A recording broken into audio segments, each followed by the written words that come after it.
kan bingung. Tapi kalau tugas ke SD kan bisa dibagi, si A tugasnya apa, si B apa, si D sendiri-sendiri ya. Tapi kalau yang satu orang diberi tugas 4 kan keder ya. Akhirnya ada beberapa yang saya tangguhkan, namun bukan berarti tidak dimonitoring. Kan monitor pertemuan deep learning pertemuan Rujak Teplak ini ada 13 pertemuan, dan setiap pertemuan itu masing-masing nanti ada yang dimonitoring, cuma tidak semua setiap satu pertemuan saya monitoring, masih lama waktunya, sehingga di Karangawa 1 saya cancel. Pak, Karangawa 1 jalan sendiri, nanti pada sesi ketiga saya monitornya. Terus di mana lagi ya, Marga Ayu juga di cancel lagi ya. Nanti untuk yang berikutnya masih panjang, baru pertemuan kedua kan ini ya. Sebelumnya saya tanya dulu, untuk diseminasi deep learning yang sesi 1 apakah sudah dilaksanakan di sini? Alhamdulillah didokumentasikan ya, dan itu link drive-nya sudah saya kirim ke kepala sekolah.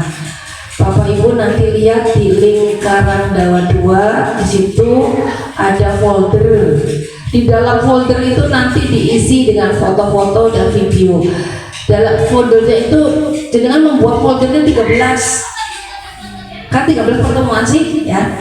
Pertemuan 1 berarti deep learning sesi 1, pertemuan 2 deep learning sesi 2, pertemuan 3-nya entah apa, bukan deep learning lagi kayaknya ya. Itu tinggal nanti diberi judul, foldernya diberi judul. Nah itu di situ dalam ini kan yang kedua ya. Nanti yang 1 kemarin apa sudah diunggah di drive-nya? Sudah, itu dalam satu folder, jangan sendiri-sendiri ya, dalam satu folder, bukan file sendiri-sendiri di SD itu, tapi satu folder. Pertemuan yang pertama ada foto-foto, ada video, dan satu lagi yang saya kirim template laporannya. Sudah dibuat template laporannya? Hah? Oh, sudah lama kok di share-nya Pak Hasan, mesti kelalen berarti. Itu ada template laporan, dibuat laporannya, sudah ada contohnya di situ, tinggal membuat laporannya. Nah di dalam template juga ada di kotak situ, ada diminta foto, tapi hanya 1 atau 2 foto diunggah, dimasukkan ke kotak itu nanti. Ya nanti saya beri tegur lagi nanti Pak Sanusinya. Itu asalam juga saya lihat ini template lengkap. Oh berarti pas orang katakan. Tapi banyak yang sudah, karena wafat sudah ada. Jadi ada laporannya. Jadi laporan untuk pertemuan 1. Nanti pertemuan 2, 1 folder lagi ditulis Rujak Teplak pertemuan 2 ya. Di dalamnya ya ada foto-foto, video, diseminasi yang sesi kedua, kemudian template laporannya. Tapi judul template-nya dibusek aja, template laporan diseminasi deep learning sesi 2. Kalau yang waktu itu deep learning sesi 1. Nanti yang ketiga judulnya apa? Kalau ini kan masih deep learning ya. Nanti judulnya apa ditulis di situ. Jadi 1 SD itu ada 13 folder di dalamnya ya. Jadi kita yang kemarin folder pertama harus sudah selesai dulu. Nanti folder kedua ini baru kita mulai mengisi lagi, atau nanti saya kirim ke salah satu ya template-nya, nanti saya kirim ke salah satu, nanti silakan tinggal dibuat deskripsinya, maksudnya jaringan itu menerangkan apa di situ ya. Bapak Ibu kan sudah pada kebagian, nanti mungkin nanti gantian, tidak Mbak Fia terus nanti yang diseminasi, tapi nanti gantian dengan yang lainnya sesuai dengan tugas yang diberikan oleh kepala sekolah. Bapak Ibu yang saya hormati, untuk hari ini kita akan melihat pembelajaran berdefinisiasi yang akan dibawakan oleh Ibu Fia. Nanti silahkan diperhatikan, karena kemarin yang mengikuti Zoom itu beliau ya, Zoomnya beliau mengikuti, berarti lainnya kan belum tahu. Nah, saat inilah diberitahu, dibagi ya apa sih hasil somnya, maksudnya supaya semuanya tahu, mengerti. Nah, ini adalah kombel sekolah. Jadi dibaginya di kombel sekolah, bukan di kombel gugus. Karena kalau di kombel gugus kok ngobrol ya, terlalu banyak. Kalau kombel sekolah kan langsung dicerna, langsung dimengerti. Ya seperti itu, berbagi. Nanti setelah 13 sesi, Bapak Ibu semua bisa mengerti tentang apa sih rujak teplak itu, isinya apa saja ya. Silakan nanti dicermati, didengarkan. Apabila ada yang tidak dimengerti, silakan ditanyakan, atau Bapak Ibu ingin menambahkan, memberikan solusi ya, bukan menyalahkan dong ya, jangan menyalahkan ya, memberikan solusi, menanyakan boleh, tapi tidak menyalahkan ya, tidak menyalahkan, tidak ada yang salah. Mungkin menurut saya seperti ini, silahkan ya, memberikan masukan-masukan yang bagus, silahkan. Kurang lebihnya itu saja, nanti kita dengarkan sama-sama apa yang akan disampaikan. Semoga acara ini berjalan lancar dari awal hingga akhirnya. Terima kasih. Billahi taufiq wal hidayah. Wassalamualaikum warahmatullahi wabarakatuh. Untuk acara selanjutnya adalah presentasi yang akan dipandu oleh Ibu Alfi. Pada beliau, waktu dan tempat persilahkan. Warahmatullahi wabarakatuh. Bismillahirrahmanirrahim. Alhamdulillahirobbilalamin. Kita semua bisa berkumpul di sini untuk belajar bersama, diskusi bersama mengenai apa yang sudah saya terima materinya mengenai pembelajaran berdiferensiasi dengan pendekatan deep learning. Untuk pertemuan yang pertama kemarin kan kita hanya belajar tentang deep learningnya itu apa perbedaannya dengan pembelajaran yang biasa sejenis ceramah gitu. Pembelajaran yang mungkin belum menggunakan pendekatan deep learning. Kemarin kita sudah membandingkan bahwa kalau deep learning itu memang lebih baik diterapkan untuk membuat pembelajaran bermakna kepada siswa, supaya otak siswa itu menjadi memori jangka panjangnya, jadi bukan sekedar hafalan semata. Nah, di hari ini pertemuan kedua kita akan belajar tentang pembelajaran berdiferensiasi dengan pendekatan deep learning. Jadi diferensiasinya itu nanti adalah sebuah strategi.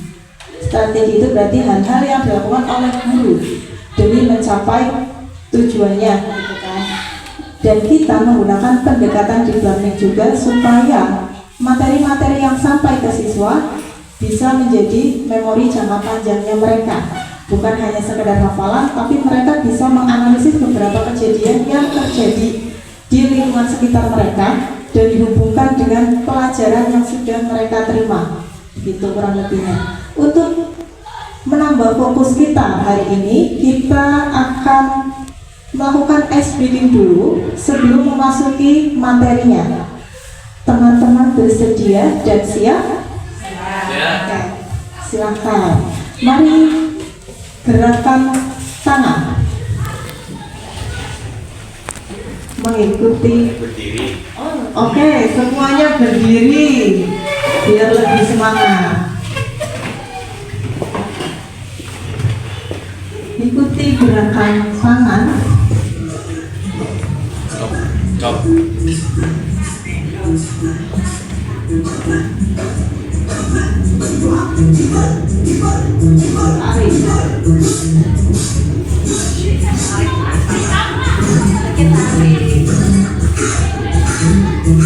Lari boleh.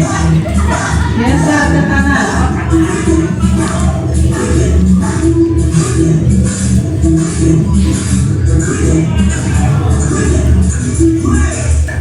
Oke. Bisa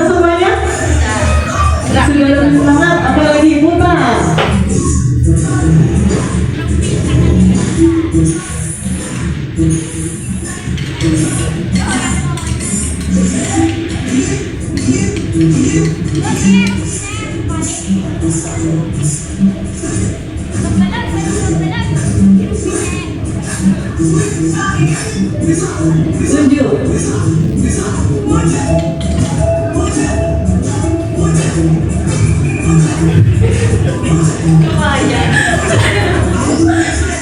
Oke.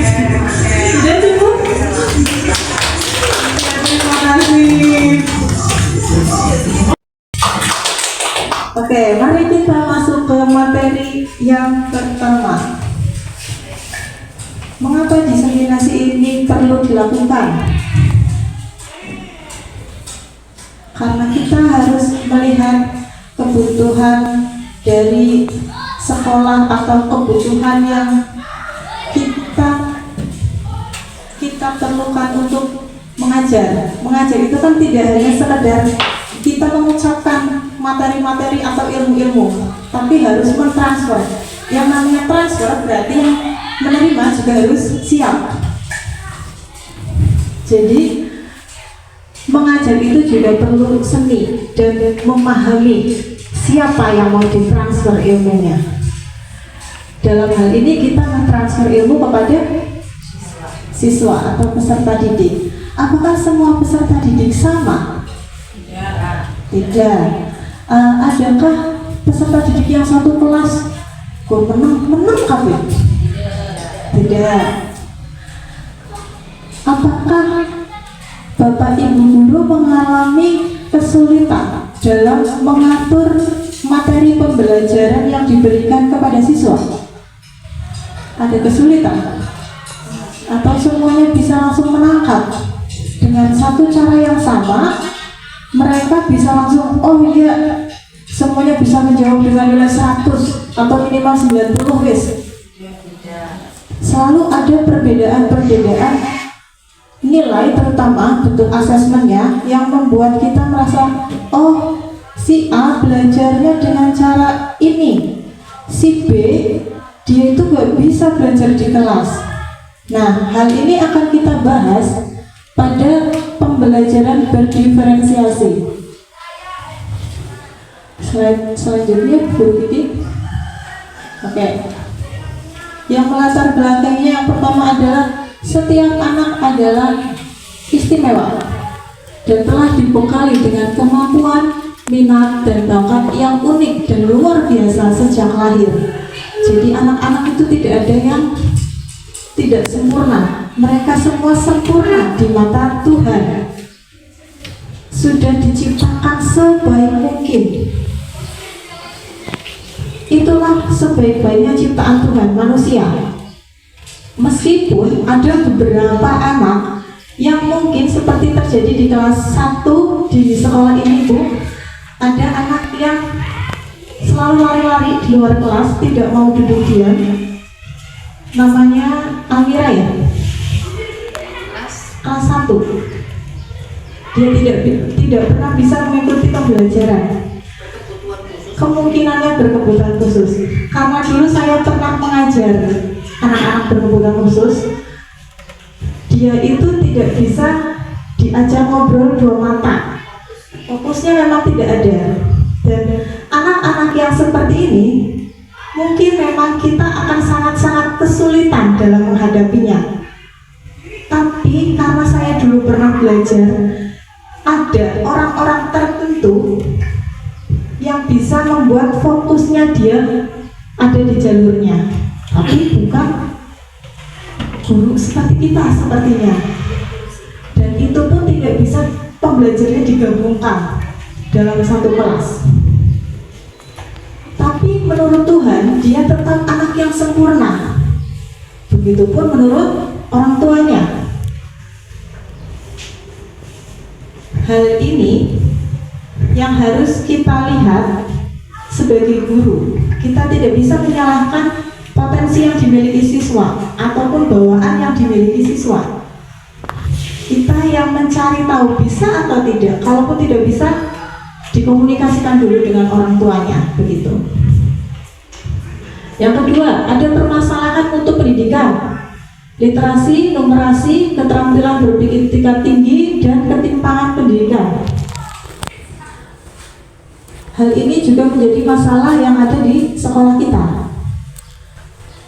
Rapor pendidikan kemarin ada yang turun ya guru ini di bagian literasi berarti ada banyak sekali pemahaman yang belum sampai ke siswa dan kita harus memperbaikinya.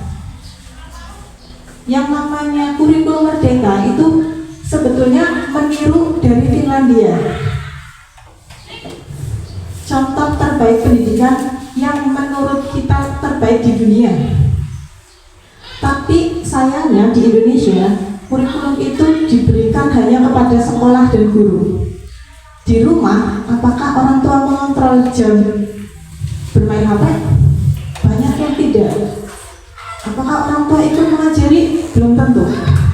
Jadi memang berat sekali menjadi guru di Indonesia saat ini. Iya. Ya. Lalu yang terakhir, oleh karena itu setiap guru harus dapat memetakan dan menggunakan potensi anak untuk meningkatkan capaian pembelajaran menuju pendidikan bermutu. Untuk saat ini silakan jangan melihat satu yang kesulitan, tapi perhatikan lebih banyak siswa yang butuh guru. Misal di kelasnya Bu Guru April ada satu siswa yang sangat sulit diatur, siswa lainnya kan butuh guru. Jadi kita sebagai guru harus melihat sudut pandang itu, perhatikan kebutuhan siswa 29 lainnya misalnya. Misal jumlah siswanya ada 30, satu bermasalah dan tidak bisa diatur, berarti ada 29 siswa yang harus kita penuhi kebutuhannya, karena mereka masih bisa diajak ngobrol, mereka masih bisa perhatian meskipun dengan cara-cara tertentu. Cara belajarnya mungkin berbeda, tapi bisa jadi cara belajarnya berbeda, yang penting mereka tertransfer ilmunya ke otak mereka, ke jiwa raga mereka, sehingga mereka bisa menerapkan ilmu-ilmu itu di kehidupannya. Oke, lanjut. Nah, tujuannya setelah mengikuti sesi ini diharapkan Bapak dan Ibu dapat memahami pembelajaran diferensiasi dengan pendekatan deep learning. Lalu yang kedua, merancang pembelajaran diferensiasi dengan pendekatan deep learning. Oke, lanjut. Silakan ambil Android atau smartphone Bapak Ibu, coba di scan barcode yang ada di depan, kemudian jawablah pertanyaannya.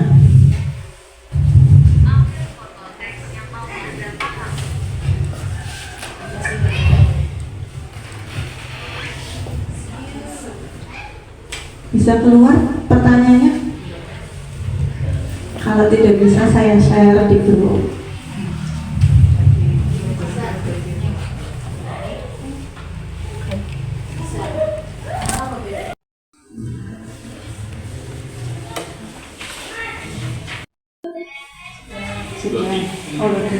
Cuma satu tab ya.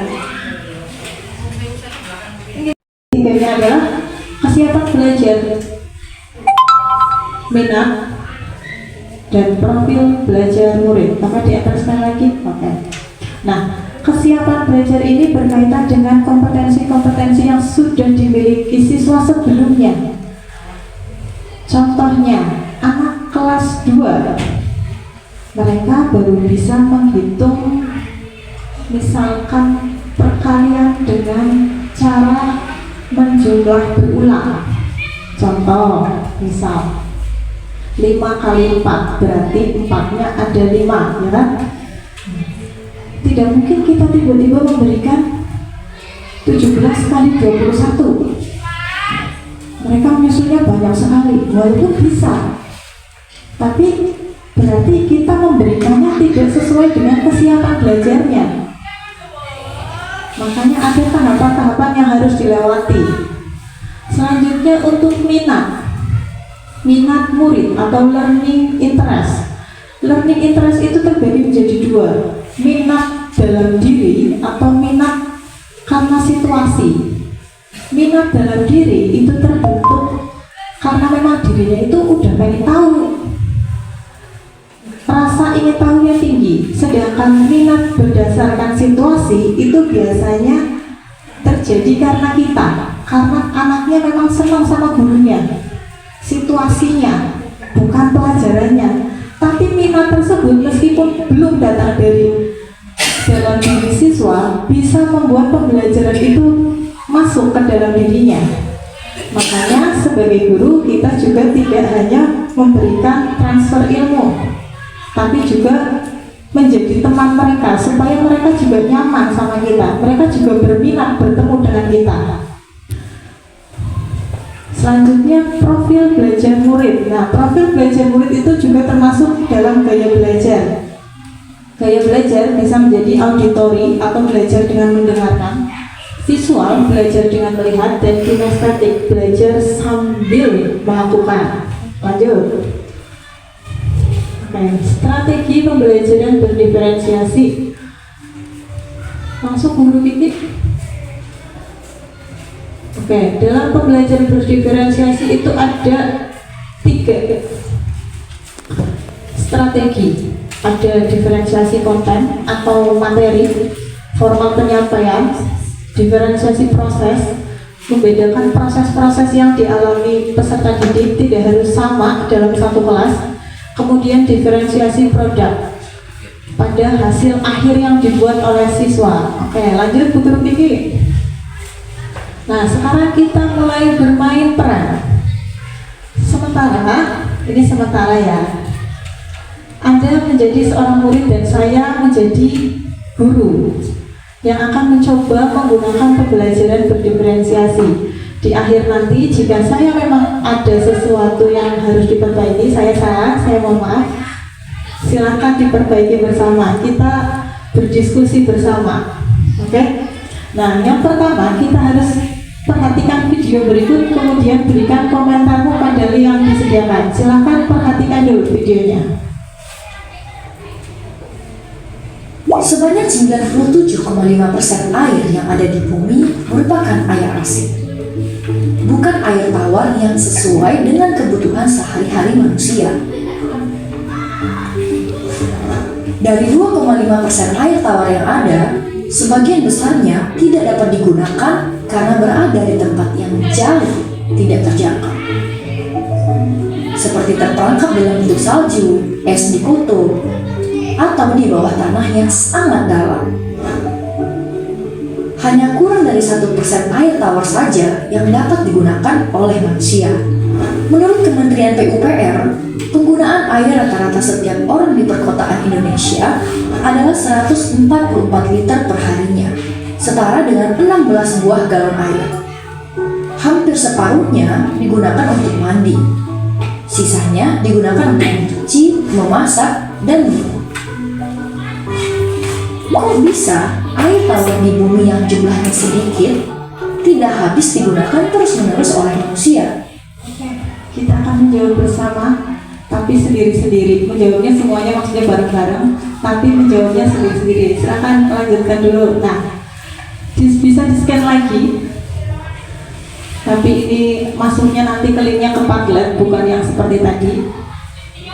Di situ teman-teman diminta menjawab mengapa air tawar di bumi tidak pernah habis. Jawab berdasarkan pikiran dan hati nurani saja, tidak apa-apa. Air tawar hanya 1%, kurang dari 1% di bumi yang bisa digunakan oleh manusia. Tapi sejak zaman Nabi Adam sampai sekarang, kok air tawarnya tidak pernah habis? Kira-kira kenapa?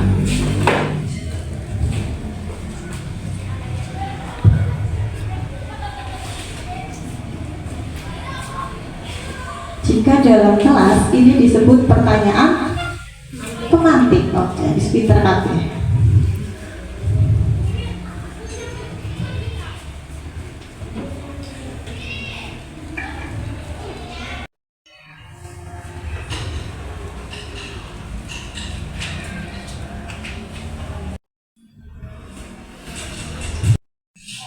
Baru satu yang menjawab di link tersebut. Kalau sudah ada 3, kita lanjutkan.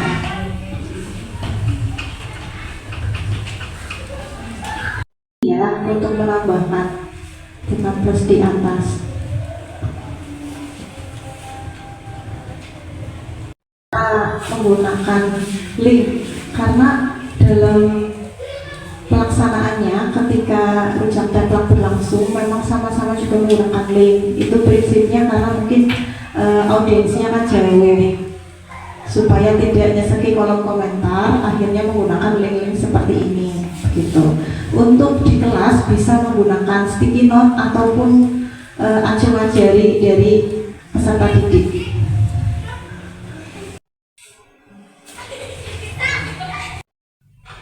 Menjawabnya anonim juga boleh ya, jadi nggak malu gitu maksudnya. Ini numpuk apa gimana? Karena ada perputaran air di lingkungan, oke, bisa pintar semuanya. Ya Allah, murid pintar. Alhamdulillah bisa S1, S2. Lanjut ke berpikir. Nah, kemudian setelah kalian teman-teman menjawab pertanyaan pemantik tadi, kita akan masuk ke dalam materinya. Dalam hal ini saya tidak menyuruh teman-teman menggunakan semua materi yang saya berikan. Itu hanya sebagai media yang saya berikan.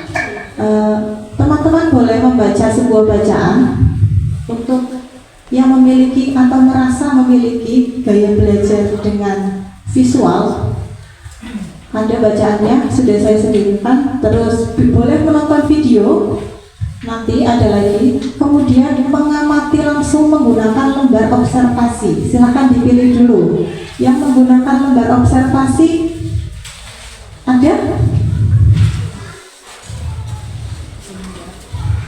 Satu, hanya satu, berarti sisanya oke, dua untuk yang berdekatan. Jadi nanti saya di sana saja. Dalam hal ini boleh dikelompok-kelompokkan. Tapi jika hanya membaca bacaan dan menonton video, duduk di tempat duduk masing-masing boleh.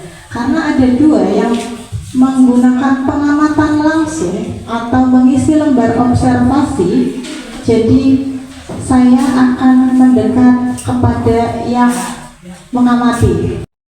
Jadi kelompok tidak apa-apa, diisi bareng. Yang lain karena hanya membaca bacaan dan menonton video, silahkan dilihat videonya. Kinestetik kesini Bu Guru. Air merupakan komponen penting dalam kehidupan. Sebagian besar tubuh makhluk hidup terdiri dari air. Contohnya tubuh manusia yang 70%-nya merupakan air. Oleh karena itu, kita sering sekali meminum air. Selain itu, air juga digunakan untuk membersihkan tubuh, mencuci pakaian, dan memasak. Air tidak selalu berbentuk cairan. Ketika didinginkan, air akan berbentuk menjadi es yang padat. Apabila air dipanaskan, maka akan menjadi uap air yang tidak terlihat oleh mata. Begitu pula di alam. Air dapat berbentuk cairan seperti yang terdapat di bawah tanah dan mengalir di sungai,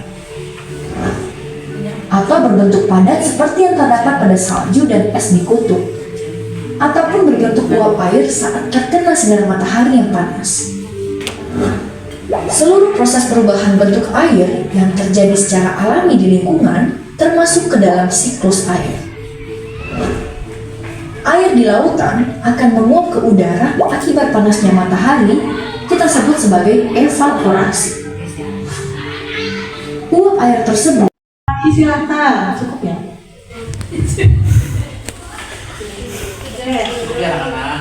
Cukup anak-anak? Oke, bagaimana yang pembelajarannya dengan kinestetik menggunakan lembar observasi? Sudah selesai?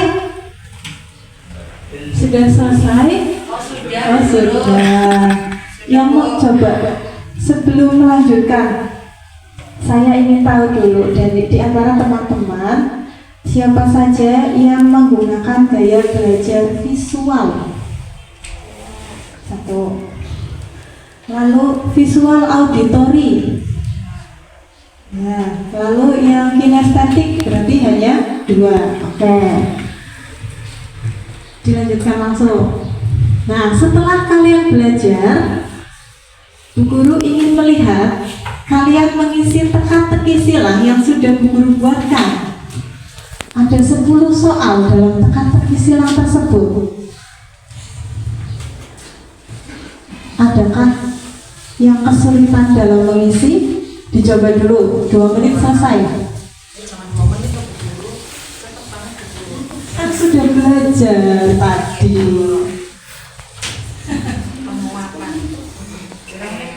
2 menit selesai.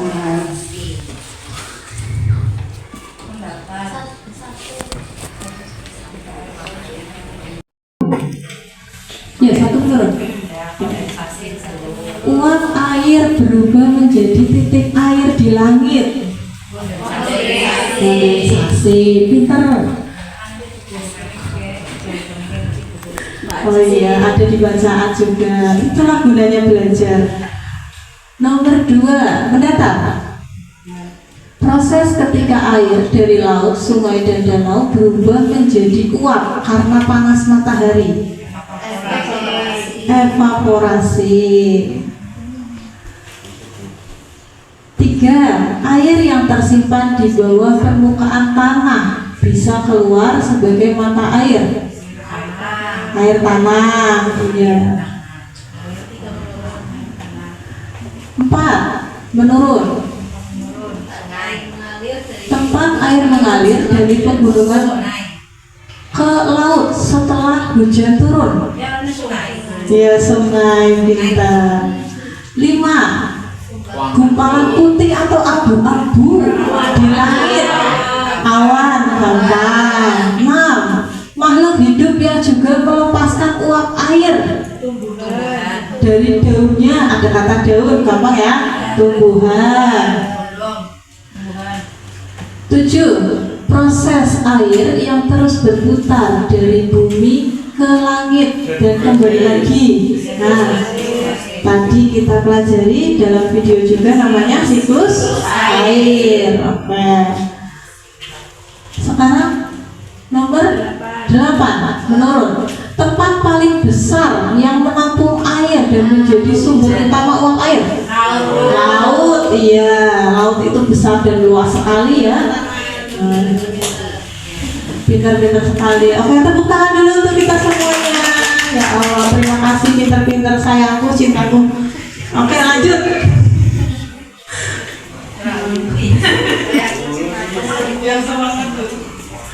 Sekarang waktunya kamu membuat rangkuman apa yang kamu pelajari hari ini. Isikan jawabanmu dalam link berikut ini. Link lagi. Bisa pakai ini. Ya.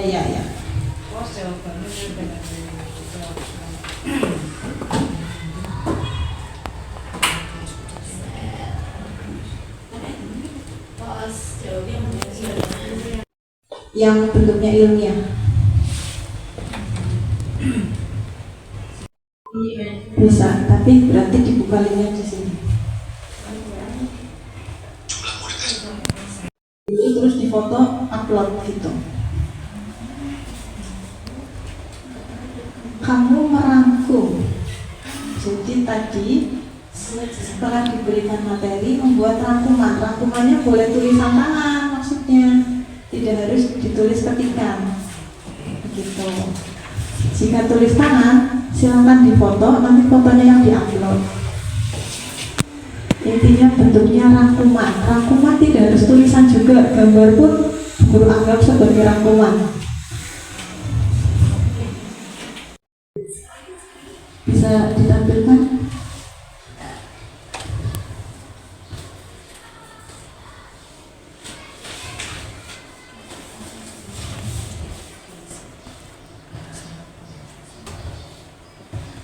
Apa itu? Laut, sungai menguap, disebut evaporasi. Uap jadi titik air, disebut kondensasi. Tapi salah peletakan berarti ya. Visual kreatifnya itu biasanya gambar atau bagan. Kalau langsung maksudnya naratif reflektif sepertinya.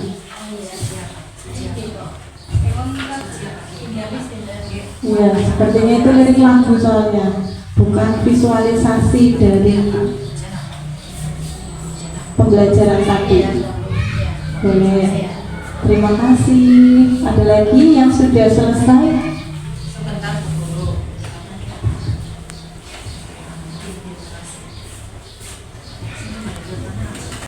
Nanti bisa dilihat bersama di layar setelah di-upload.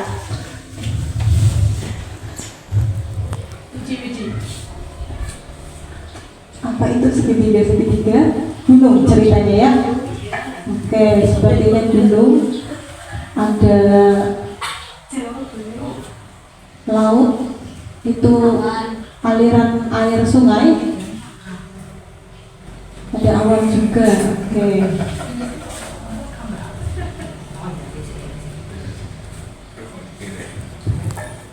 Ini dengar yang mengirim lirik lagu supaya bisa dihafalkan bersama, bisa dinyanyikan. Siapa yang mengirim? Coba acungkan tangan dulu. Oke, bisa dinyanyikan? Seperti apa supaya guru juga belajar nyanyi? Ini liriknya dengan lagu becak-becak. Becak, becak, tolong bawa saya mau tamasya keliling berkeliling-liling kota, hendak melihat-lihat pemandangan yang ada. Sekedar mengatakan liriknya ya. Ini dimulai dari laut sungai menguap. Laut sungai menguap disebut evaporasi, uap jadi titik air disebut kondensasi, air jatuh ke bumi disebut presipitasi, meresap ke tanah disebut infiltrasi. Tepuk tangan. Nanti kita nyanyikan bersama setelah ini ya. Kalau semuanya sudah mengumpulkan.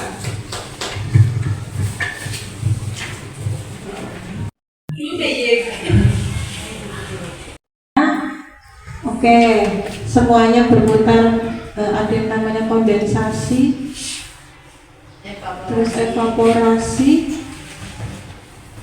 infiltrasi.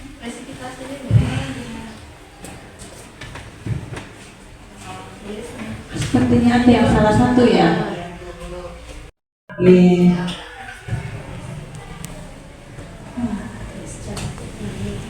Belajarnya seperti ini mudah, semua enak ya.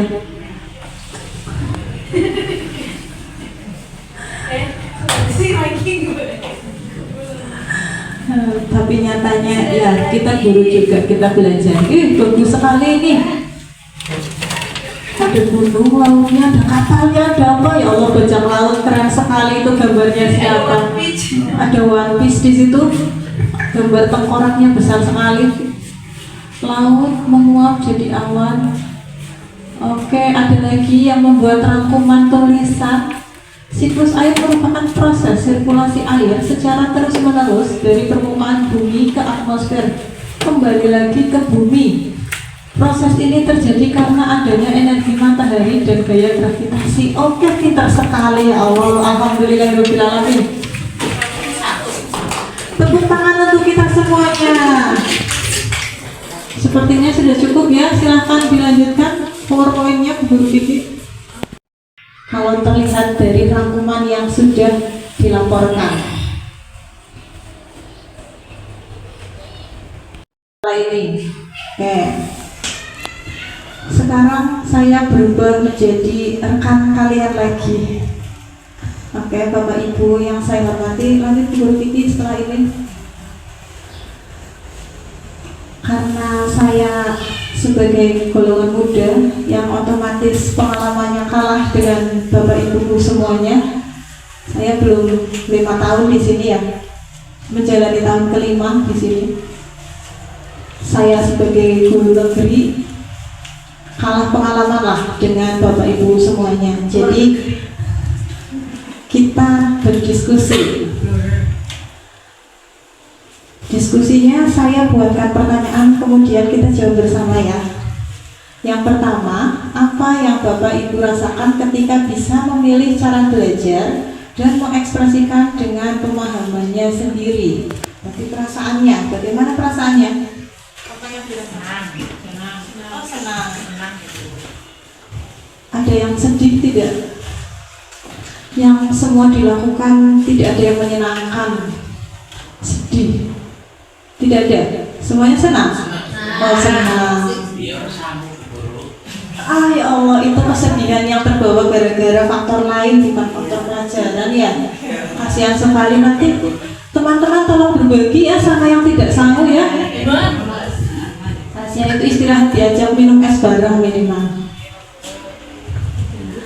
Lalu yang kedua, apakah semua peserta mengerjakan hal yang sama? Tidak.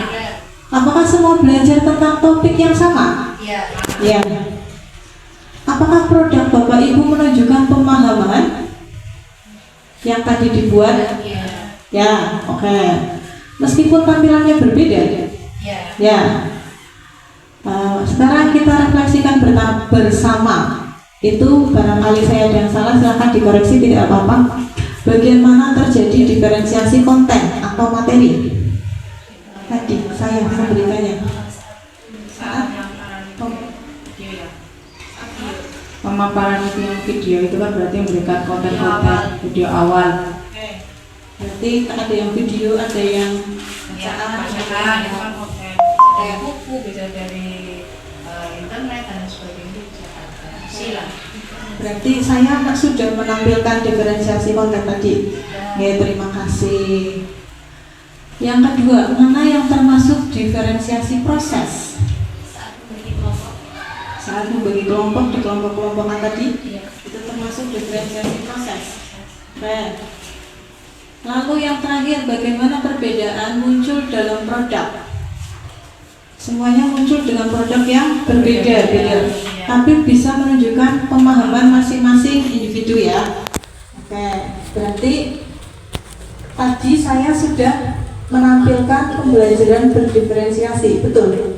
Oke, lanjut. Nah, sekarang refleksi diseminasi ini Bapak Ibu.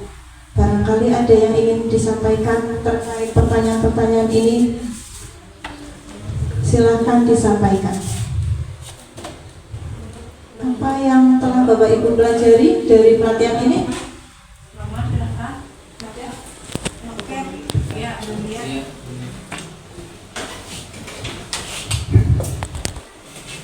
Terima kasih untuk waktunya, Bu Afi dan Ibu. Mohon izin saya bertanya, Ibu, terkait pembelajaran deep learning, khususnya untuk siswa yang agak-agak kurang bisa mengikuti seperti contohnya tadi dari 30 siswa ada satu anak yang tidak bisa mengikuti seperti siswa lainnya. Kita sebagai guru yang